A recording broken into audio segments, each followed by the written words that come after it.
आरक्षण आमच्या हक्काचं, नाही कुणाच्या बापाचं. मनोज जरंगे तुम आगे बढ़ो, हम तुम्हारे साथ हैं. छत्रपती शिवाजी महाराज की जय. छत्रपती संभाजी महाराज की जय. जय जिजाऊ, जय शिवराय. अरे कोण म्हणतं देत नाही.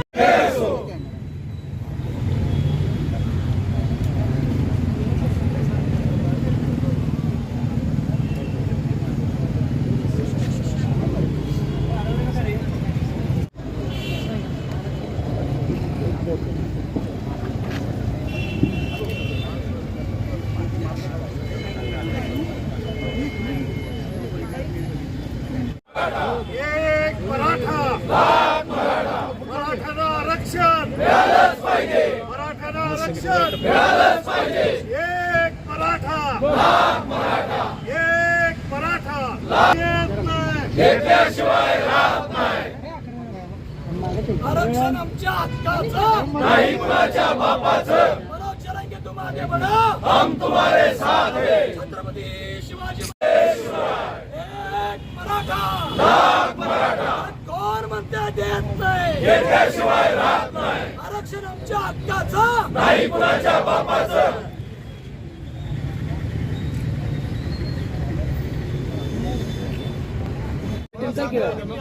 ना तुम्ही आणि काका बोला चालतंय. हो.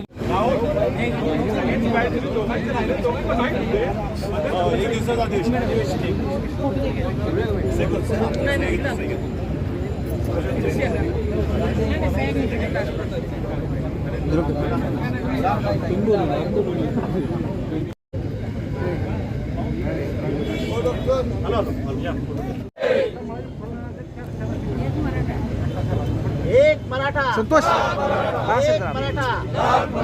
मनोज जरंगे तुम आगे बढ़ो, हम तुम्हारे साथ हैं. मनोज जरंगे तुम आगे बढ़ो. हम तुम्हारे साथ हैं.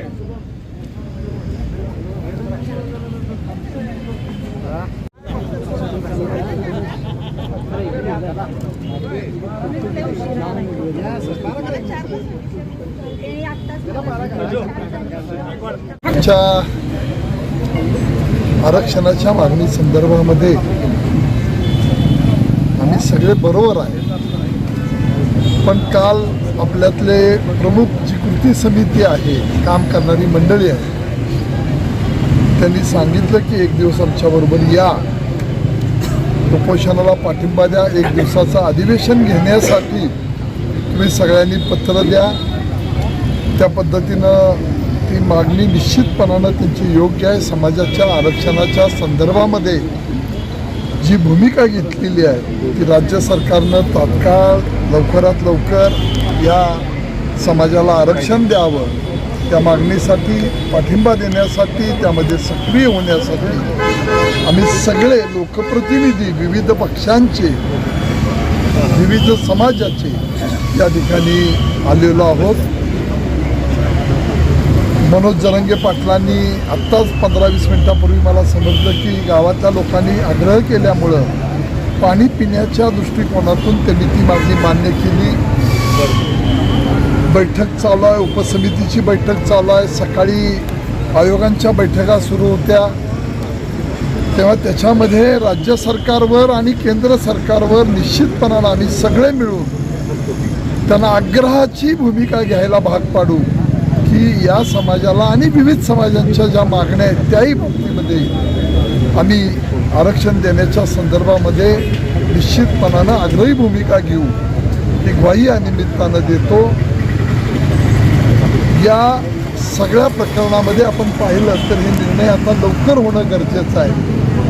कुठल्याही समाजाला त्याचं आरक्षण धनगर समाजाने मागितलेलं आहे, बाकीच्या समाजांचं आहे, त्या बाबतीमध्ये निश्चितपणानं त्याही मागण्या पूर्ण करण्याच्या दृष्टिकोनातून सरकारनं प्रयत्न करावेत. आज आपण मराठा सकल समाजाच्या या मागणीसाठी, आरक्षणाच्या मागणीसाठी इथं आलो आहे, तेव्हा या समाजाच्या मागणीसाठी आम्ही सगळे आग्रही राहून राज्य सरकार आणि केंद्र सरकार यांच्यावर निश्चितपणानं आग्रहाची भूमिका घ्यायला भाग पाडू हा विश्वास या निमित्तानं देतो. आज लोकप्रतिनिधी म्हणून आपण सहभागी झालेला आहे मराठा आंदोलनामध्ये, नेमकी भूमिका काय आहे आपली आणि आपल्या पक्षाची? सांगली जिल्ह्यातील आम्ही लोकसभा आणि विधानसभेचे सदस्य हे आम्ही नेहमीच ही परिस्थिती उद्भवली आणि मराठा समाजाचे आमचे एक सर्वसामान्य कुटुंबातील शेतकरी कुटुंबातील एक जालन्यातील आमचे कार्यकर्ते आमचे सहकारी बंधू मनोज जरांगे पाटील यांनी जे मराठा आरक्षणासाठी जो काही लढा पुकारलेला आहे त्या लढ्याच्या बाबतीतसुद्धा आज आम्ही सांगली जिल्ह्यातले सर्व लोक एकत्रित येऊन आम्ही इथे मनोज जरांगे पाटील यांना पाठिंबा देण्याकरता सर्व लोकप्रतिनिधी आणि सकल मराठा मोर्चाचे कार्यकर्ते आम्ही एकत्रित येऊन एक दिवसाचं लाक्षणिक उपोषण या ठिकाणी आम्ही त्याच्याकरता बसलेलो आहोत. मनोज जरांगे पाटील यांना तर जाहीर पाठिंबा आमचा आहेच, त्याचबरोबर महाराष्ट्रातील तमाम आमच्या मराठा बांधवांना त्यांच्या आरक्षणाच्या लढाईसाठी आमचा पाठिंबा आहे. कुठल्याही बाबतीमध्ये ओबीसी समाजाच्या या आरक्षणाला धक्का न लागता मराठा समाजातल्या बांधवांना हा न्याय तातडीने राज्य सरकारने व केंद्र सरकारने जातीने लक्ष घालून या ठिकाणी आमच्या बांधवांना न्याय दिला पाहिजे ही आमची ठाम भूमिका आहे. आणि हा मराठा बांधवांना न्याय मिळेपर्यंत आमचा हा लढा आमचे बंधू मनोज जरांगे पाटील यांच्या पाठीशी खंबीरपणे उभे राहून आम्ही तो करत राहू. सांगली जिल्ह्यातील आणि महाराष्ट्रातल्या आमच्या मराठा बांधवांच्या सोबत खंबीरपणे उभे राहून करत राहू. आजच्या बैठकीत ज्यांचे कुणबी पुरावे आहेत त्यांना प्रमाणपत्र तातडीनं दिलं जाईल असंही मुख्यमंत्र्यांनी जाहीर केलं. महाराष्ट्राचे मुख्यमंत्री आदरणीय एकनाथराव शिंदे साहेबांनी हीच घोषणा माझ्या माहितीने 1 महिन्यापूर्वी केली. या बाबतीत मला कळत नाही सरकार दिरंगाई का करते. आज एकीकडे मराठा समाजातल्या बांधवांचा मराठा आरक्षणाच्या संदर्भात संयम आज सुटा लागलेला आहे. नाईलाजाने या ठिकाणी वेगवेगळ्या ठिकाणी घटना घडत चाललेल्या आहेत. तरुण पिढी आज हा विषय भावनावश त्या बाबतीत झालेली आहे आणि याचं संपूर्ण गांभीर्याचं दखल घेऊन मराठा समाजातल्या बांधवांना न्याय देण्याकरता मुख्यमंत्र्यांनी तातडीने दिल्लीत एक बैठक घ्यावी. कारण नुसतं महाराष्ट्रात बैठका घेऊन हा प्रश्न सुटणार नाही. मंत्रिमंडळ जे काही कॅबिनेट आहे त्याची बैठक घ्यावी. एक मुखाने एक दिलाने ह्या बाबतीत त्यांनी आरक्षणाच्या बाबतीत ठोस भूमिका घ्यावी आणि हा निर्णय जाहीर करावा. कुणबी प्रमाणपत्र हे विदर्भातल्या आणि मराठवाड्यातल्या आमच्या बांधवांना काही ठिकाणी हे पहिल्यापासून उपलब्ध आहे, परंतु काही लोक आजही त्या तांत्रिक काही कायद्याच्या चौकटीत अडचणीमुळे त्याच्यापासून वंचित आहे. पण हा काही विषय महाराष्ट्रातल्या तमाम मराठा बांधवांचा त्याला काही कुठला प्रांतवाद करून उपयोग नाही आणि म्हणून प्रत्येक महाराष्ट्रातल्या जिल्ह्यातील जो काही मराठा समाजातला बांधव असेल त्याला आरक्षणाबाबतीत राज्य सरकारने ठोस भूमिका घ्यावी. त्याच्यावर आता चुकीची काहीतरी दिशाभूल करून चुकीचं काहीतरी नुसतं वेळ हाणून नेण्यात आता अर्थ नाही. काही भडकाऊ जाणीवपूर्वक महाराष्ट्राचं वातावरण दूषित करण्याचा प्रयत्न सुरू आहे का?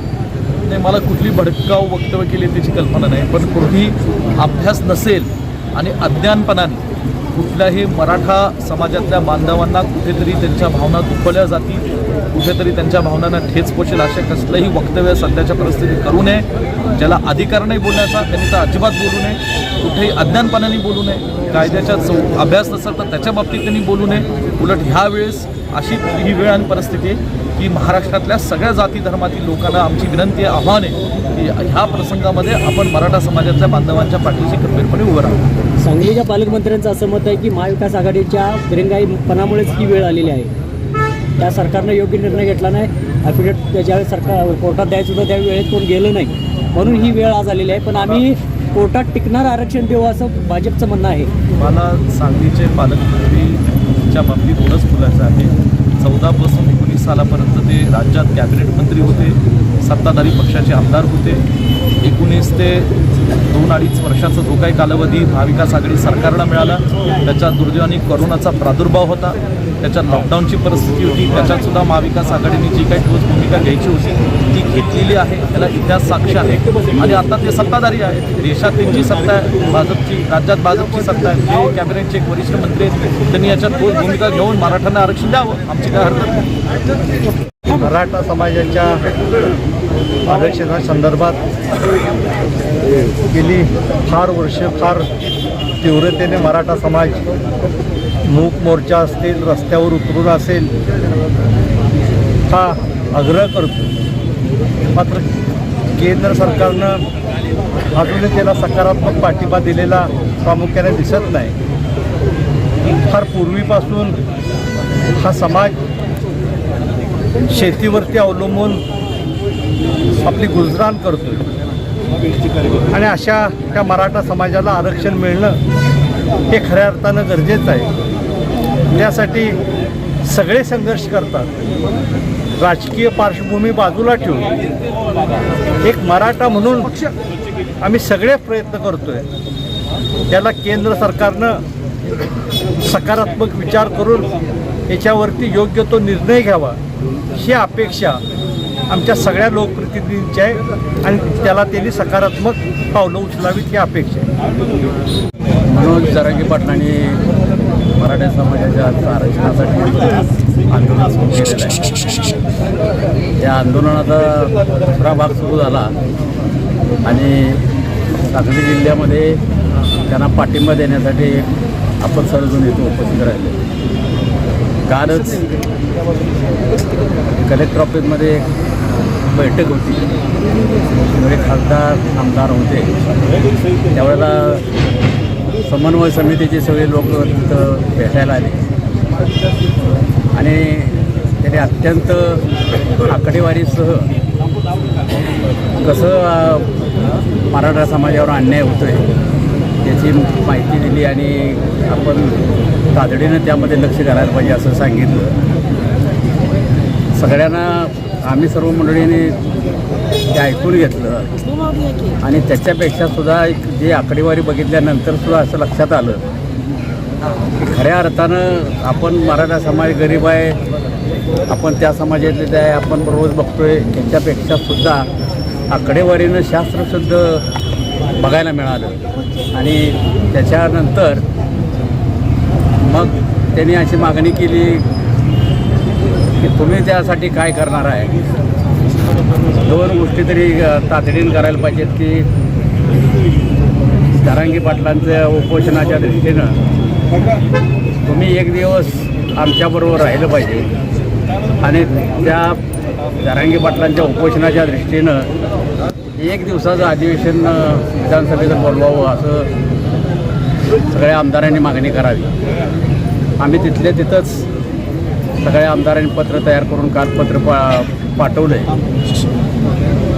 उद्या पुन्हा मुंबईला जाऊन त्याचा पाठपुरावा करायचा सुद्धा प्रयत्न करतो आहे. पण त्याच्याबरोबर हे सगळ्यात महत्त्वाचं आहे की जरांगे पाटलांची प्रकृतीसुद्धा आता नाजूक अवस्थेत आहे. तर उपोषण सोडण्याबरोबर त्यांच्या प्रकृतीची स्वकाळजी आपण सगळ्यांनी केली पाहिजे. शासनाच्या हे सुद्धा लक्षात आणून दिलं पाहिजे की त्यांची प्रकृती तितकीच महत्त्वाची आहे. तर त्या दृष्टीनं आपण आरक्षणाच्या बाबतीमध्ये गतीनं निर्णय करणं गरजेचं आहे. मला वाटतं सगळ्यांची जी भावना आहे तीच आम्हा सर्व लोकप्रतिनिधींची भावना आहे आणि उद्याच आम्ही त्या बाबतीत मुख्यमंत्री उपमुख्यमंत्र्यांना भेटून लोकांच्या भावना त्यांच्यापर्यंत पोहोचवायच्या आहेत आणि अधिवेशनसुद्धा एक दिवसाचं कसं घेता येईल या दृष्टीनं निश्चितपणानं प्रयत्न केला जाईल.